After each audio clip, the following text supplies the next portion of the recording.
must have seen an electrician using his screwdriver. What kind of handle does it have? Why? Let us find out.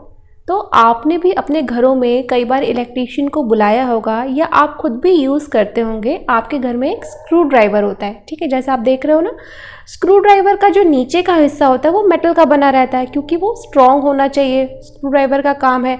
और screw driver में कभी कभी tester भी लगा रहता है, ठीक है। एक और रीज़न होता है कि नीचे का भी हम पोर्शन जो है नॉन मेटल का बना सकते हैं, ठीक है। तो क्योंकि वो गुड कंडक्टर ऑफ इलेक्ट्रिसिटी रहता है मेटल, तो उसे करंट लगने का डर रहता है। लेकिन ऊपर का जो हैंडल होता है स्क्रू ड्राइवर का पकड़ने वाला, वो जो होता है नॉन मेटल का बना रहता है, प्लास्टिक का बना रहता है, ताकि पर्सन को करंट ना लगे, ठीक है। लेकिन नीचे वाला हिस्सा वो भी तो हम नॉन मेटल का बना सकते हैं ना, उसको मेटल का बनाने की क्या ज़रूरत है। इसलिए क्योंकि कई बार जो स्क्रू ड्राइवर होता है वो हमारा टेस्टर का भी काम करता है। मीन्स कि जैसे हमें कहीं देखना है कि यहाँ इस कनेक्शन में लाइट आ रही है कि नहीं आ रही है, तो हम उस पर टच करते हैं, तो जो टेस्टर होता है उसमें छोटी सी लाइट रहती है, अगर करंट आ रहा होता है तो वो जल जाती है, ब्लिंक कर जाती है। तो ये रीज़न होता है कि स्क्रू ड्राइवर जनरली जो होते हैं वो मेटल के बने रहते हैं, और उनके ऊपर का जो हिस्सा रहता है वो क्या रहता है, वो नॉन मेटल का बना रहता है। तो ये इसलिए होता है क्योंकि metals are good conductor of electricity, वो इलेक्ट्रिसिटी को बहुत ही अच्छे से कंडक्ट करती है। इसी वजह से जो भी हमारे घरों में वायरिंग होती है, तार लगे रहते हैं, वो सारे मेटल्स के बने रहते हैं। जैसे कि कॉपर के वायर्स होते हैं, ज़्यादातर एल्यूमिनियम के वायर्स होते हैं, इन्हीं मेटल से जो है वायरिंग के जो वायर होते हैं वो बनते हैं। अब इस चीज़ को फाइंड आउट करने के लिए, इस चीज़ को साइंटिफिकली प्रूव करने के लिए कि metals are good conductor of electricity, हमारी बुक में एक एक्सपेरिमेंट परफॉर्म किया गया है जिसको कि नाम दिया गया है एक्टिविटी 4.2। तो चलिए देखते हैं एक्टिविटी 4.2 में क्या कहा गया है। Recall how to make an electric circuit to test whether electricity can pass through an object or not, figure 4.2। ठीक है, तो ये एक्सपेरिमेंट आपने पहले भी परफॉर्म किया है क्लास 6 में, ठीक है। तो इसमें क्या करेंगे, हम एक बैटरी ले लेंगे, जो हमारे घरों में बैटरी होती है, और एक छोटा सा बल्ब ले लेंगे, ठीक है। तो बैटरी के हमारे दो साइड्स होते हैं, एक पॉजिटिव और एक नेगेटिव, एक कैथोड और एक एनोड, ठीक है। तो हम दोनों साइड से वायर को टच कराएंगे और बीच में जो है यहाँ पे एक लूप बना देंगे, मीन्स कि यहाँ पे एक गैप बना देंगे, ठीक है। तो हमने पूरा सेटअप कर रखा है, बस बीच में ये जो चीज़ है ना, ये हमने छोड़ रखा है। अगर हम यहाँ पे मेटल की चीज़ लगाएं, जैसे कि आप फिगर में देख सकते हैं, यहाँ पे एक कील लगाई गई है। कील किससे बनती है, आयरन से, और आयरन क्या है, मेटल। तो ये गुड कंडक्टर ऑफ इलेक्ट्रिसिटी है, तो ये बल्ब जो है ये जल उठेगा। लेकिन वही इस कील की जगह पे मैं एक प्लास्टिक का पेन लगा दूं, ठीक है, जो प्लास्टिक का बना हो, उसमें कोई मेटल यूज नहीं हुआ हो, ठीक है। तो क्या ये बल्ब जलेगा, ये बल्ब नहीं जलेगा, क्योंकि वहाँ ये जो यहाँ पे प्लास्टिक की चीज़ है वो एक बैरियर कॉज कर देगी, वो इलेक्ट्रॉन्स का जो ट्रांसपोर्ट हो रहा है उस चेन को ब्रेक कर देगी।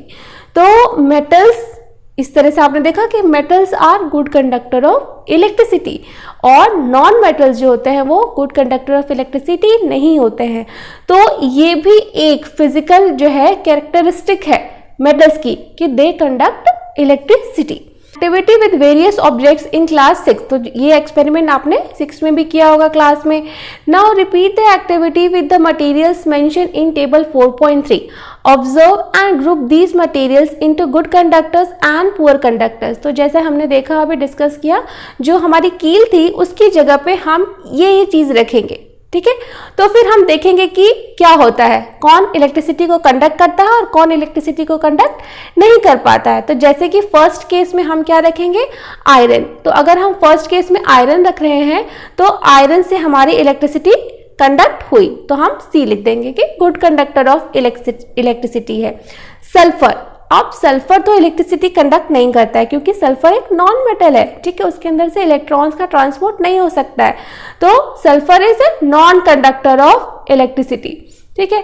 कोल पीस, कोल के अंदर से भी इलेक्ट्रिसिटी का ट्रांसपोर्ट नहीं होगा, क्योंकि वो भी मेटल नहीं है। तो अब हमारा फोर्थ है कॉपर वायर। कॉपर वायर क्या है, कॉपर से बनी हुई है, और कॉपर क्या है, मेटल। तो यानी कि इलेक्ट्रिसिटी कंडक्ट होगी, तो ये गुड कंडक्टर ऑफ इलेक्ट्रिसिटी है। यानी कि आयरन और कॉपर, क्योंकि ये दोनों मेटल्स हैं इसीलिए इनका जब हम यूज करेंगे इस सर्किट में तो इलेक्ट्रिसिटी कंडक्ट होगी। और वहीं पे अगर हम सल्फर या कोल का यूज करेंगे तो इलेक्ट्रिसिटी कंडक्ट नहीं होगी।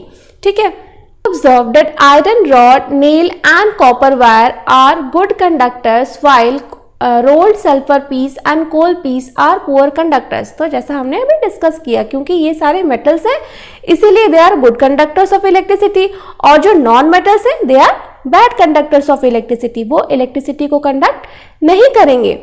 अब हमारी आ गई है पहेली। अब पहेली क्या सोच रही है, चलिए देखते हैं। The meaning of recalling our experiences and then of this activity was to show that metals are good conductors of heat and electricity. We learned this in class 6. तो पहेली कह रही है कि ये एक्सपेरिमेंट को याद करने का पर्पस यही है जो कि हमने क्लास 6 में भी पढ़ा था कि metals are good conductors of heat and electricity. यानी कि मेटल जो है एक जगह से अगर गर्म कर रहे हैं मेटल को, तो मेटल का दूसरा हिस्सा भी खुद ब खुद थोड़ी देर बाद गर्म हो जाएगा, क्योंकि मेटल जो है हीट को कंडक्ट करता है। ठीक है, और इलेक्ट्रिसिटी का भी यही है कि अगर मेटल के एक सिरे को हम इलेक्ट्रिसिटी से छू देंगे तो इलेक्ट्रिसिटी दूसरे सिरे पे भी अपने आप पहुंच जाएगी। क्यों? क्योंकि metals are good conductor of electricity also. तो ये जो इलेक्ट्रिसिटी और हीट का कंडक्शन है, it is the characteristic property of metals only. ठीक है, तो where do you find the use of aluminium and copper wires? Have you seen wires of coals? Definitely not. तो आपने देखा होगा कि जो आपके घरों में वायरिंग होती है वो ज़्यादातर वायर जो है एल्यूमिनियम या कॉपर के बने रहते हैं। आपने कभी देखा है कि कोयले का वायर हो? नहीं ना। तो कोयले का वायर कुछ भी नहीं होता है। ठीक है, लेकिन हम कोयले को मान लीजिए वो कंडक्ट तो नहीं करता है इलेक्ट्रिसिटी, कोई बात नहीं, लेकिन हम चाहते हैं कि कोयला भी वायर के फॉर्म में आ जाए, वायर जैसा पतला पतला धागे की तरह आ जाए। जैसे कॉपर के वायर होते हैं, एल्यूमिनियम के वायर होते हैं, वैसा शेप ले ले। ऐसा हो सकता है क्या? ऐसा भी नहीं हो सकता है। ठीक है, ये भी एक प्रॉपर्टी जो है ये केवल मेटल्स तक ही सीमित है। यानी कि मेटल्स को हम पतले पतले तारों में जो है उसको बना सकते हैं, ढाल सकते हैं। जैसे हम मेटल्स को पतली पतली शीट्स में डाल सकते हैं, तो इस प्रॉपर्टी को क्या कहते हैं? मेलिएबिलिटी। लेकिन मेटल्स को हम पतले पतले तारों में भी बना सकते हैं। इसी की वजह से जैसे कि आपने सिल्वर, गोल्ड, ये सब प्रीशियस मेटल्स हैं, इनसे गहने बनते हैं। इनको गहने कैसे बनाया जाता है? इनसे पतले पतले तार ड्रॉ करके उनको अलग अलग डिजाइन दे करके इनसे ज्वेलरी बनती है, ऑर्नामेंट्स बनते हैं, ताकि कम वजन में बहुत सुंदर जो है हमारा गहना बन जाए। और इसके और भी यूजेस है, जैसे इलेक्ट्रिसिटी में वायरिंग करने के लिए हम बहुत सारे पतले पतले तारों को जो है एक ही उसमें मोड़ करके एक बड़ा सा तार बनाते हैं। तो ये जो प्रॉपर्टी होती है तारों में ढाले जाने की, इसको कहते हैं डक्टिलिटी। और ये भी मेटल की एक कैरेक्टरिस्टिक प्रॉपर्टी है, और ये बहुत ही इंपॉर्टेंट पॉइंट है आपके एग्जामिनेशन पॉइंट ऑफ व्यू से। ठीक है, the property of metals by which it can be drawn into wires is called ductility. ठीक है, डक्टिलिटी वर्ड आप याद करिएगा। डक्ट मतलब जो है एक वायर के फॉर्म का डक्ट होता है, डक्ट से आप डक्टिलिटी याद करिएगा। और डक्टिलिटी मतलब वायर की फॉर्म में पिरोने की जो क्षमता है उसको डक्टिलिटी कहते हैं। Have you ever noticed the difference in sound on dropping an iron sheet, plate, a metal coin and a piece of coal on the floor? If not, you can try it now. आपने सुना होगा कि कभी कोई metal का किसी coin है वो गिर गया, ठीक है, या आपका ज्योमेट्री बॉक्स वो गिर गया, या आपके हाथ से ग्लास छूट गया, या कांच का ग्लास गिर गया। तो ये सारी चीज़ें डिफरेंट है, और जब ये नीचे गिरती हैं तो सबका साउंड डिफरेंट आता है कि नहीं? आता है ना। जैसे आप जब मंदिर जाते हैं तो मंदिर की घंटी बजाते हैं तो उसका एक पर्टिकुलर साउंड है। क्यों? क्योंकि वो एक पर्टिकुलर मेटल से बना है। ठीक है, वो पीतल के धातु से बना रहता है। ठीक है, और जब आयरन को पीटते हैं तो अलग साउंड आता है। ठीक है, और जब प्लास्टिक की टेबल पे आप ढम करते हैं तो अलग साउंड आता है। तो हर एक चीज़ का अलग साउंड आता है। लेकिन ज़्यादातर तो जो मेटल होते हैं उनको जब हम बजाते हैं तो एक रिंगिंग, एक खनकती हुई सी आवाज़ आती है। तो ये भी प्रॉपर्टी मेटल्स की है। अगर आप किसी प्लास्टिक की चीज़ को ठोकेंगे तो गूंजेगी नहीं वो आवाज़, बहुत दूर तक नहीं जाएगी, वो थोड़ी सी ही रहेगी और एक सीमित प्लेस तक ही रहेगी, बहुत दूर तक नहीं जाएगी। जैसे स्कूल की घंटी होती है, टन टन टन टन बजती है, कितनी दूर तक जाती है, एक रिंगिंग साउंड होती है उसके अंदर, ठीक है। लेकिन अगर हम घंटी की बजाय पेड़ के ऊपर या लकड़ी के घंटी बजाएंगे तो लकड़ी की घंटी की आवाज़ जाएगी किसी की क्लास तक? नहीं जाएगी। तो ये जो प्रॉपर्टी है साउंड प्रोड्यूस करने की, जो प्रॉपर्टी है रिंगिंग साउंड प्रोड्यूस करने की जो प्रॉपर्टी है, ये भी मेटल्स की ही एक कैरेक्टरिस्टिक प्रॉपर्टी है और इसको क्या कहते हैं? सोनोरस, यानी metals are sonorous. We notice any difference in the sound produced? Yes, we always notice this difference. Have you seen wooden bells in temples? Can you give a reason? नहीं, हमने जो है वुडन बेल्स नहीं देखी हैं, ठीक है। Wooden bells बहुत तेज साउंड नहीं प्रोड्यूस करेंगे, उसकी एक खनकती और रिंगिंग सी आवाज़ नहीं होगी। The things made of metals produce a ringing sound when stuck hard, ठीक है। Suppose you have two boxes similar in appearance, one made of wood and the other of metal. Can you tell which box is made of metal by striking both the boxes? अगर जैसे example दिया गया है, जैसे suppose आपके पास दो box है, ठीक है, एक वुड का बना हुआ है और एक मेटल का बना हुआ है, तो आप क्या बता सकते हो केवल ठक ठक करके कि कौन सा बॉक्स मेटल का है और कौन सा बॉक्स वुड का है?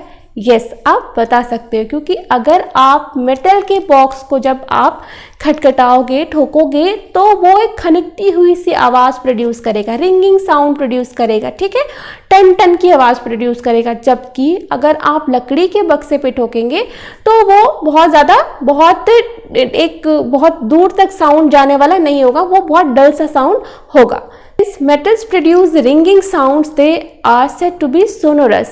The materials other than metals are not sonorous. तो यानी ये जो प्रॉपर्टी है सोनोरस होने की, ये केवल मेटल्स की ही प्रॉपर्टी है, ठीक है। तो ये भी एक कैरेक्टरिस्टिक प्रॉपर्टी है मेटल्स की।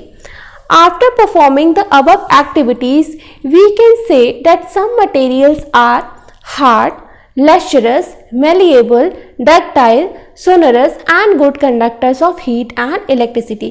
तो ये पॉइंट जो है this is very important for you all, ठीक है। ये सारी ही प्रॉपर्टीज़ किसकी हैं? ये सारी प्रॉपर्टीज़ कैरेक्टरिस्टिक प्रॉपर्टीज़ हैं मेटल्स की। ये सारी प्रॉपर्टीज़ जिसके पास भी होगी वो मेटल होगा। सपोज आपको क्वेश्चन आया कि एक हमारे पास एलिमेंट है, उसकी ये प्रॉपर्टी है, बताइए कि वो मेटल है कि नॉन मेटल है। तो अगर आपको पता होगा कि मेटल्स इस तरह की प्रॉपर्टी शो करते हैं तो आप फट से बता दोगे कि दिस इज द मेटल, ठीक है। हार्ड मतलब बहुत मजबूत होते हैं, लश्चरस मतलब शाइन होती है, चमक होती है उनमें, मेलिएबल मतलब वो उनको शीट्स के फॉर्म में हम ड्रॉ कर सकते हैं, डक्टाइल मतलब उनका तार बना सकते हैं, सोनोरस मतलब उनमें रिंगिंग साउंड होता है, और good conductors of heat and electricity आपको पता ही है, ठीक है। The materials which generally possess these properties are called metals. तो ये प्रॉपर्टीज जिसके भी पास होगी वो क्या होगा? मेटल। अब मेटल्स के एग्जाम्पल क्या हैं? The examples of metals are iron, copper, aluminium, calcium and magnesium. अब आप ये सोच रहे होंगे कि ये जो एग्जाम्पल दिए हुए हैं, चलिए आपने देखा आयरन, पता है आपको आयरन चमकता हुआ रहता है, सबको पता है। कॉपर भी मेटल है, एल्यूमिनियम भी मेटल है, कैल्शियम, यहाँ पे वर्ड आया है कैल्शियम। अब आप सोच रहे होगे कि कैल्शियम तो आपने कभी मेटल देखा ही नहीं है, देखा है किसी ने? नहीं देखा, क्योंकि ये जनरली हम कैल्शियम टैबलेट के फॉर्म में लेते हैं, कैल्शियम खाते हैं ना, दवाई खाते हैं, तो वो तो हमको वैसे दिखती है, उसमें कहाँ लश्चर है, उसमें कहाँ हार्डनेस है, ठीक है। कैल्शियम जो चूना करते हैं दीवारों पे वो होता है कैल्शियम, लेकिन वो सब प्योर कैल्शियम नहीं होता है, वो कैल्शियम सॉल्ट्स होते हैं, ठीक है। जो नेचर में कैल्शियम एग्जिस्ट करता है वो लश्चरस होता है, शाइनी होता है, और वो भी मेटल होता है, ठीक है। वैसे ही मैग्नीशियम भी है, मैग्नीशियम भी जो नेचर में एग्जिस्ट करता है वो शाइनी होता है, ठीक है। और क्योंकि रिएक्टिव है इसलिए जल्दी से अपने सॉल्ट के फॉर्म में पाए जाते हैं, प्योर फॉर्म में नहीं पाए जाते हैं, इसीलिए हमें लगता है कि ये मेटल है कि नॉन मेटल है, but these are metals, okay. Contrast, materials like coal and sulfur are soft and dull in appearance. They break down into a powdery mass on tapping with a hammer.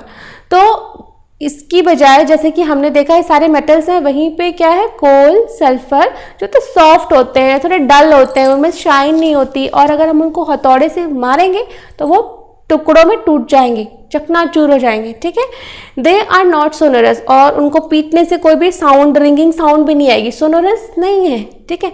And are poor conductors of heat and electricity, और वो poor conductor of heat और electricity होते हैं, उनसे electricity और heat पास नहीं होती है, ओके।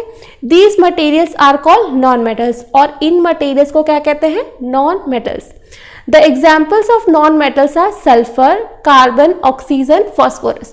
तो ये दोनों चीज़ आप बहुत अच्छे से याद करिएगा, एग्जाम्पल्स, ठीक है। नॉन मेटल्स के example sulphur, carbon, oxygen, phosphorus, ठीक है। ये 4-5 एग्जाम्पल आप याद कर लीजिएगा कि मेटल्स के कौन से एग्जाम्पल हैं, नॉन मेटल्स के क्या एग्जाम्पल है, ओके। अब हम एक बहुत ही इंपॉर्टेंट पॉइंट पढ़ने जा रहे हैं, ठीक है।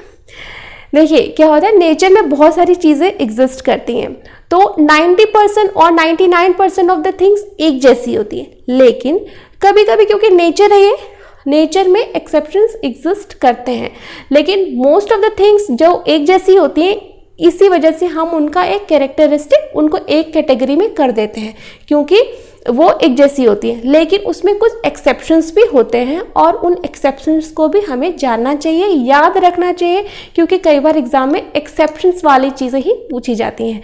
तो एक्सेप्शन क्या है, metals like sodium and potassium are soft and can be cut with a knife. Generally metals जो होते हैं वो हार्ड होते हैं, लेकिन दो मेटल्स जो कि सोडियम है और पोटेशियम है, ये सॉफ्ट हैं, और इतने ज़्यादा सॉफ्ट हैं कि उनको हम चाकू से काट सकते हैं।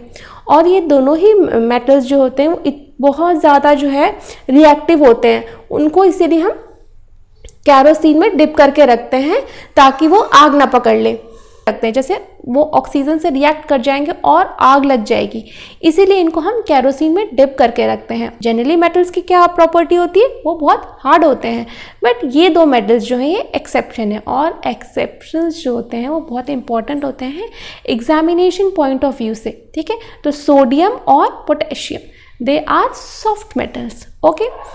और दूसरा जो एक्सेप्शन है वो है हमारा मर्क्यूरी, यानी mercury is the only metal which is found in the liquid state at room temperature, these are exceptions. तो मर्करी ही एक ऐसा मेटल है जो कि लिक्विड स्टेट में, वैसे तो मेटल सॉलिड होते हैं, स्ट्रॉन्ग होते हैं, लेकिन मर्करी जो है वो रूम टेम्परेचर पे लिक्विड फॉर्म में एग्जिस्ट करता है, और ये एक एक्सेप्शन है। अगर एग्जाम में आ गया कि name a metal which is found in liquid state at room temperature, तो आपका आंसर क्या होगा, मर्क्यूरी, ठीक है।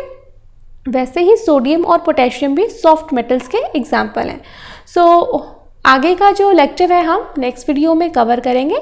सो होप कि आपको अच्छे से समझ में आया होगा, and still if you have any doubts then you can write in the comment box, I will surely reply. Thank you.